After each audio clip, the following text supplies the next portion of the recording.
everyone. Again, thanks for being here. And shout out to Africa, where most of my viewers are coming from for some reason. That was unexpected, but hello.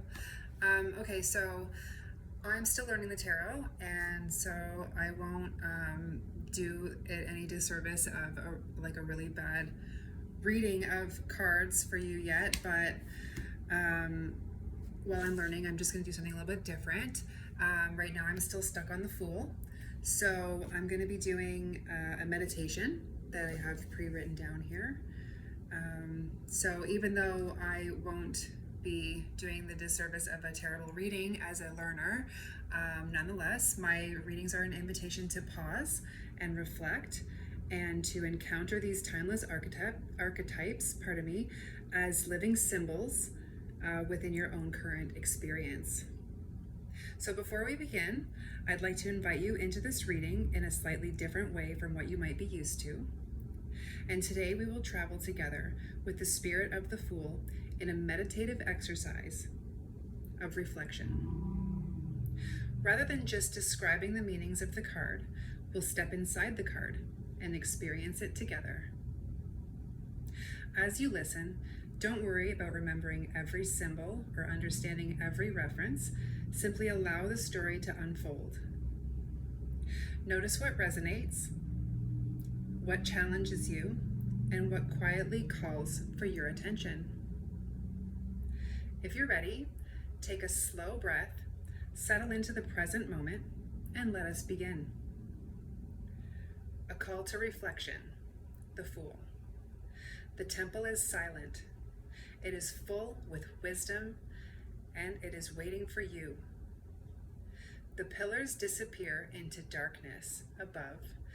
Their caps are swallowed by a ceiling too high to see. A single lamp burns somewhere beyond them, illuminating nothing except the certainty that there is more than the eye can perceive. You stand at the threshold. No one asks your name. No one asks your occupation. No one asks what mistakes you have made or what victories you have claimed. The only question is whether you are willing to step forward. A voice emerges from the shadows. Leave behind everything that tells the world who you are. You hesitate. How can you leave behind a lifetime? Your fears, your accomplishments, your beliefs, your disappointments, your certainty. Yet one by one, they become too heavy to carry. The titles fall first, then the masks, then the armor. Finally, even your expectations. You discover that the greatest burden was never the baggage upon your shoulders. It was the story you insisted on telling yourself. Only then does the first gate open.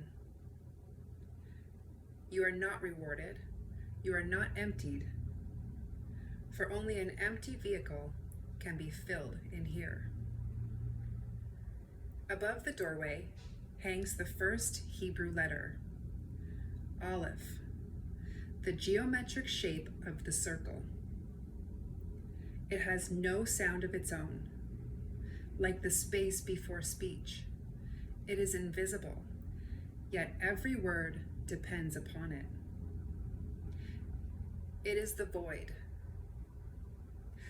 not the wind that tears trees from the earth, but the breath that gives life to the air, the unseen current that carries through inspiration and possibility.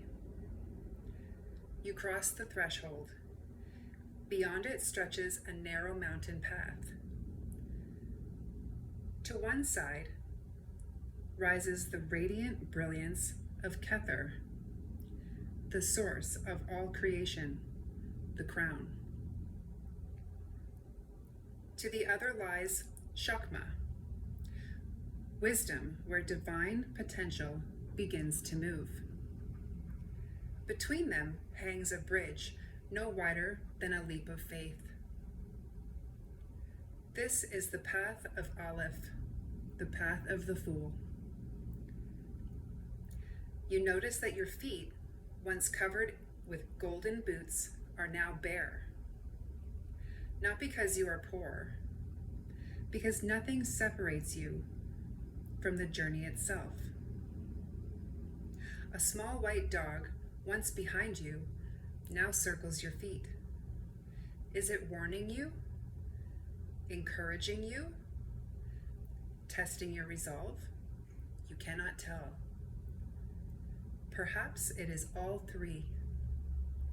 Around your shoulders hangs a cloak embroidered with flowers. White roses speak to you of innocence. Red feathers gently remind you that passion must one day awaken. Your baggage, completely full of what only you know to be certain, contains very little. Perhaps it contains everything you truly need. The sun shines from behind you, not before you. Its light does not reveal the future, only that the future is where you will arrive. It reminds you that even when the path disappears, illumination never abandoned you. Ahead, the mountain ends abruptly, a cliff. One more step and you will fall. Logic calls for retreat. Fear calls for certainty. The world calls for guarantees. But your soul asks a different question. Will you trust what cannot yet be seen? The fool smiles. You do not know what lies below the cliff. The spirit of the fool understands something far more important. Every beginning requires surrender. Every discovery requires uncertainty. Every transformation begins where certainty ends. You lift your foot. For one impossible moment, you stand suspended between who you were and who you will become. Then you step. The temple disappears. The mountain vanishes. The cliff dissolves. For the leap was never into empty space. It was into yourself. This is the fool. Not foolishness, but sacred courage. Not ignorance, but openness. Not recklessness, but the willingness to answer the oldest invitation ever spoken. The invitation to begin. I hope you enjoyed that. And I hope that it gave you some insight and maybe some prompts to reflect on. Have a lovely evening.